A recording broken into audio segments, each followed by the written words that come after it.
کہیں دور ایک ننھی سی لومڑی رہتی تھی۔ وہ اپنا گھر صاف ستھرا کرنے میں ہمیشہ اپنی امی کا ساتھ دیا کرتی تھی۔ اپنے چھوٹے بہن بھائیوں سے بھی وہ بہت پیار کرتی تھی اور کبھی ان سے غصہ نہیں ہوتی تھی۔ اس کے ابا اسے کہتے بھی نہیں تھے، پھر بھی وہ ان کے کام بھی دوڑ دوڑ کر دیتی تھی۔ اس کے رویے سے شاید پہلی باریوں لگنے لگا تھا کہ لومڑیاں بھی اچھی ہو سکتی ہیں، لیکن پھر بھی مسئلہ یہ تھا کہ لومڑیوں کو کوئی اچھا نہیں سمجھتا تھا، جس سے اس ننھی لومڑی جس کا نام نیلو تھا کو بہت صدمہ ہوتا تھا۔ اس کی خواہش تھی کہ ہر کوئی لومڑیوں سے پیار کرے۔ اس نے فیصلہ کیا کہ وہ اس صورتحال کو درست کر کے ہی رہے گی۔ یہ کام اس نے مرغیوں سے شروع کیا۔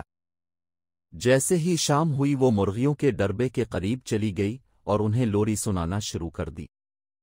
مرغیوں نے نیلو لومڑی کی آواز سنی تو گھبرا گئیں اور زور زور سے اپنے پر پھاڑ پھاڑانے لگیں اور غصے سے نیلو سے کہنے لگیں، ظالم لومڑی چلی جاؤ یہاں سے، ہم تمہیں پسند نہیں کرتے۔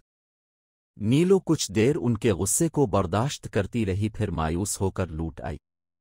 وہ سوچ رہی تھی کہ جب میں ان سے بات ہی نہیں کر سکتی تو یہ میری دوست کیسے بنے گی۔ وہ پہاڑی سے نیچے آکر تو چند میمنوں کا اچھلتا کودتا دیکھا۔ وہ سونے سے پہلے کا کھیل کھیل رہے تھے۔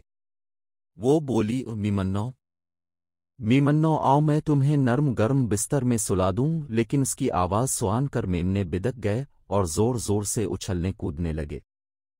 ان کے زور سے میمانے کی آواز سن کر ایک بوڑھا میڈھا گھر سے نکلا۔ نیلو کو وہاں دیکھ کر اس نے کہا، یہاں سے چلی جاؤ ورنہ میں تمہیں اپنے سینگ مار دوں گا۔ نیلو بولی، میں انہیں نقصان نہیں پہنچانا چاہتی، میں تو انہیں اپنا دوست بنانا چاہتی ہوں۔ مینڈھے نے غصے سے جواب دیا، لیکن وہ تو تمہیں اپنا دوست نہیں بنانا چاہتے، تم تو پہلے ہی ان میں سے کئی ایک کو ہڑپ کر چکی ہو۔ نیلو یہ بات سن کر سخت شرمندہ ہوئی۔ وہ دل میں خود کو کہنے لگی کہ وہ تو سبزی خور ہے، وہ میمنے کیسے کھا سکتی؟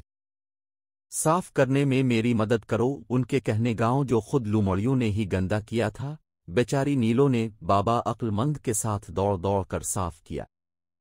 کہیں جھاڑو پھیرا، کہیں پوچھا لگایا۔ پھر اگلے دن نیلو نے سوچا کہ کیوں نہ وہ سب جانوروں کو دعوت پر بلائے۔ اس نے سب کو دعوت نامے بھجوائے۔ جلد ہی ایک ایک کر کے جانور آنے لگے۔ نیلو نے انہیں خوش آمدید کہا، پھر ان کے ساتھ مختلف کھیل کھیلے، پھر سب نے اکٹھے چائے پی۔ واپس جاتے وقت سب کو تحفے دیے گئے۔